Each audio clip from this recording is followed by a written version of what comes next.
Lo humillaron por ser tartamudo hasta que su profesor detiene la burla y lo que les reveló fue algo que nadie esperaba y que ese salón jamás olvidó.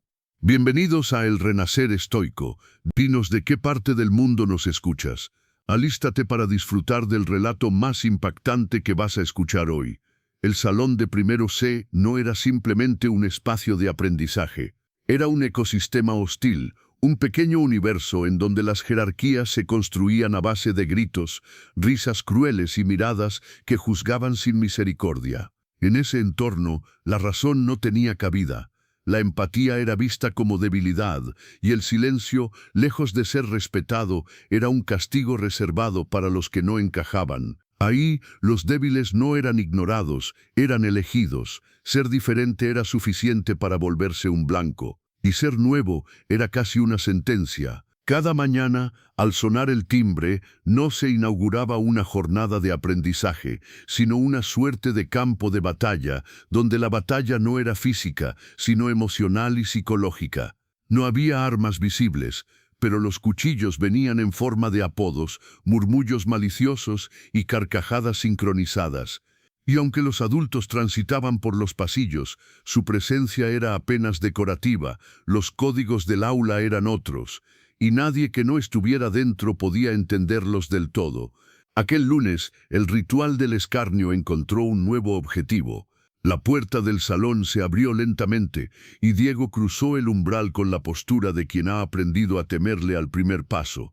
Sujetaba sus libros con ambas manos, como un náufrago se aferra a su tabla en medio del oleaje. Cada fibra de su cuerpo parecía gritar que deseaba pasar desapercibido. No buscaba atención ni conexión, solo deseaba existir en paz. Por un instante, el bullicio habitual se extinguió, pero no por respeto, ni mucho menos por curiosidad genuina. Fue ese silencio envenenado que presagia lo inevitable, el que anuncia que algo o alguien será puesto a prueba. Las miradas lo diseccionaron con rapidez, su ropa, su peinado, su forma de caminar, y como si un guión invisible marcara los tiempos, surgieron las primeras palabras desde el fondo del salón, cargadas de ironía. «Miren, ya llegó el nuevo que hable, a ver si no se traba». Las carcajadas surgieron como un reflejo condicionado, una coreografía de la humillación repetida cientos de veces. No importaba que Diego no hubiera dicho una sola palabra. En primero C, bastaba con ser diferente para ser condenado. Diego no respondió, no se defendió, sus mejillas enrojecieron al instante y sus ojos buscaron el suelo, como si allí pudiera encontrar refugio. El trayecto hasta su pupitre fue largo, aunque solo se tratara de unos pocos pasos.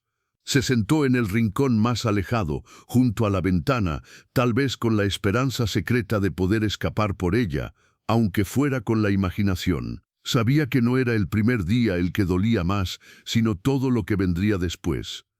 La primera clase pasó como un castigo lento. Diego no alzó la voz, no levantó la mano, no miró a nadie. Su mano temblaba mientras escribía, pero no cometía errores. Era como si, entre tanto caos, su escritura fuera su única forma de mantener el control. Las burlas continuaban como un zumbido de fondo, persistentes y agobiantes, sin interrupciones. Y lo más doloroso no eran los comentarios hirientes, sino la pasividad general. Nadie decía nada.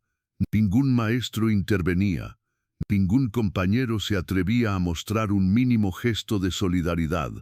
En primero C, el dolor ajeno era rutina. El sufrimiento era invisible porque resultaba incómodo. Y lo incómodo se evita, se ignora, se silencia. Pero algo estaba por cambiar.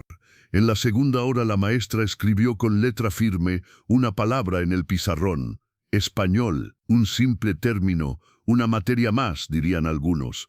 Sin embargo, para Diego, significaría un punto de inflexión, porque a veces, en los lugares más oscuros, emerge una luz inesperada. A veces, el mismo escenario que parecía condenarte es el que revela tu verdadera voz. Y sin saberlo, todos los que estaban en ese salón estaban a punto de presenciar algo que desafiaba sus expectativas. No era una rebelión estridente, ni una confrontación directa. Era algo más sutil, más poderoso, la afirmación silenciosa de quien ha aprendido a resistir. Diego no llegó con la intención de impresionar, pero lo que estaba a punto de hacer cambiaría, al menos por un momento, la lógica del aula. Porque cuando un niño callado se atreve a hablar, no con gritos ni con fuerza, sino con verdad y talento, incluso los más crueles pueden quedarse sin palabras. El aula de primero C había aprendido a moverse bajo sus propias reglas, ruido, burla y caos. Pero en la segunda hora de aquel lunes ocurrió algo inusual. No fue un grito lo que interrumpió la dinámica del grupo, no fue una amenaza ni una llamada de atención, fue una presencia, la de un hombre que no necesitaba imponerse con autoridad fingida, porque su sola manera de entrar al salón hablaba de años de experiencia, de heridas sanadas, de batallas ganadas no con violencia, sino con sabiduría. Así entró el profesor Víctor Alcántara, con paso tranquilo, mirada firme y una serenidad que desarmaba. No traía consigo el miedo como herramienta, no hacía falta, su autoridad no era vertical ni impuesta, era reconocida, casi instintivamente. En un entorno donde el respeto solía ser confundido con sumisión, él era la excepción. No lo respetaban por miedo a las consecuencias, sino porque en su silencio se percibía una fuerza distinta.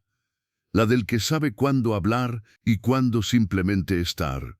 Su llegada no marcó solo el inicio de una clase, marcó el inicio de algo más profundo, la posibilidad de que, incluso en los espacios más hostiles, puede haber dignidad. Y con una simple frase en el pizarrón, Alcántara plantó la semilla de una lección que ningún libro podría enseñar. Las palabras son puentes o muros.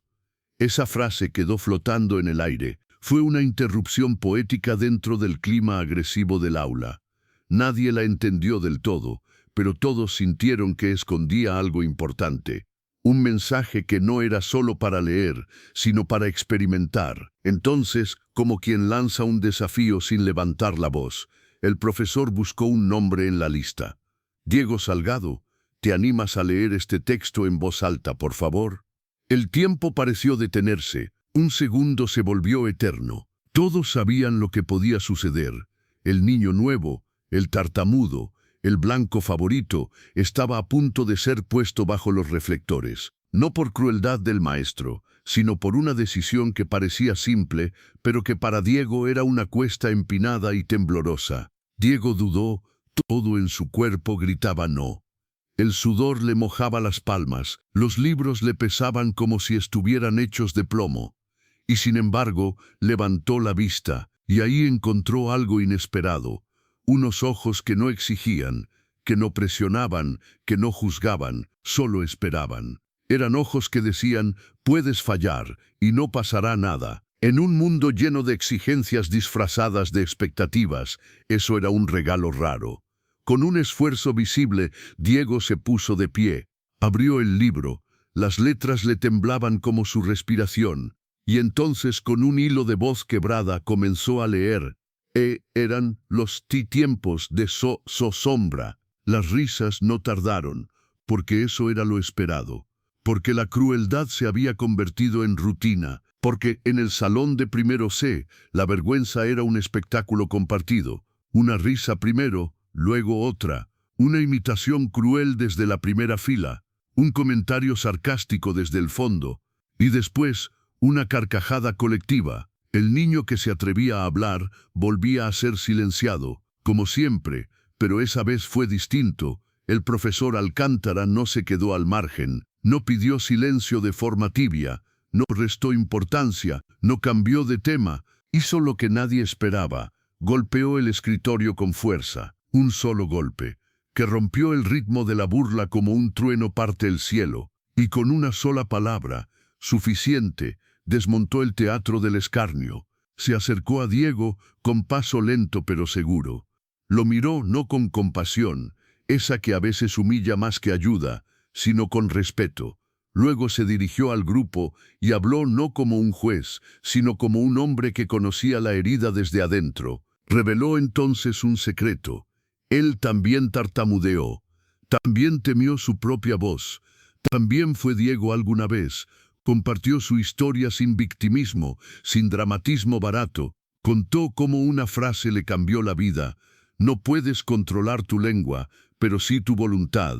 Esa idea, la de enfocar el esfuerzo en lo que depende de uno mismo, le recordó una enseñanza que marcaría su camino para siempre. Epicteto, el filósofo estoico que conoció la esclavitud y el silencio impuesto, lo había dicho con claridad: de lo que existe, unas cosas dependen de nosotros y otras no. Entender eso fue su punto de quiebre. Tal vez no podía controlar su tartamudez, pero sí podía decidir no rendirse, y eso fue suficiente para cambiar su destino. Esa confesión transformó el ambiente. Las burlas se disolvieron como hielo en agua caliente. Por primera vez, el salón entendió que detrás de cada voz temblorosa hay una historia que arde, y que reírse de ella no es valentía, es cobardía disfrazada de poder. Al volverse hacia Diego, le dio algo más poderoso que consuelo, le dio orgullo. Le dijo que su tartamudeo no era motivo de vergüenza, sino una forma de coraje, que cada palabra dicha con esfuerzo era un acto de valor. Y al mirar al grupo, les dejó una advertencia elegante, pero punzante: cuando se enfrenten a su propia debilidad y no a la de otros, entonces sabrán lo que es ser verdaderamente fuertes. Nada volvió a ser igual en primero C, no porque el salón se hubiera transformado por arte de magia en un lugar ideal, no porque los alumnos se volvieran santos de un día para otro, sino porque algo, en lo más hondo de la dinámica grupal, se había quebrado. La burla ya no era automática, la risa fácil ahora sabía amarga, porque donde antes había espectáculo, ahora había conciencia. Diego no dejó de tartamudear. No necesitaba hacerlo. Lo que cambió no fue su manera de hablar, sino la forma en que los otros escuchaban. Y sobre todo, la forma en que él mismo se paraba frente al mundo. Ese día, un maestro no solo impartió una clase de español, impartió una clase de humanidad. Mostró que hay formas de enseñar que no caben en los planes de estudio, que hay heridas que se curan con palabras, si éstas se usan como puentes y no como muros. Y para Diego, ese gesto, esa defensa, esa historia compartida, fue el inicio de algo más que un año escolar. Fue el inicio de su voz, una voz que aunque tiemble, ya no se esconde. La historia de Diego no cambió de la noche a la mañana. No hubo redenciones instantáneas, ni milagros que corrigieran su tartamudez con una varita mágica. La vida real no se parece a las películas. Aquí, el crecimiento no ocurre en un montaje musical, sino en la lucha silenciosa de todos los días. Después de aquella clase, nada fue fácil. Cada palabra seguía siendo un obstáculo. Cada intervención en clase, una batalla contra el temblor de sus manos, el sudor en la frente y ese nudo en la garganta que parecía no deshacerse nunca. El miedo seguía allí, las dudas también, pero había algo nuevo, una fuerza sutil, silenciosa, algo parecido a la dignidad. No era que Diego hubiera dejado de tartamudear, lo que cambió fue que ya no se avergonzaba de su voz. Durante semanas, todo fue un proceso de reconstrucción invisible. Diego comenzó levantando la mano en clase con movimientos torpes y temerosos.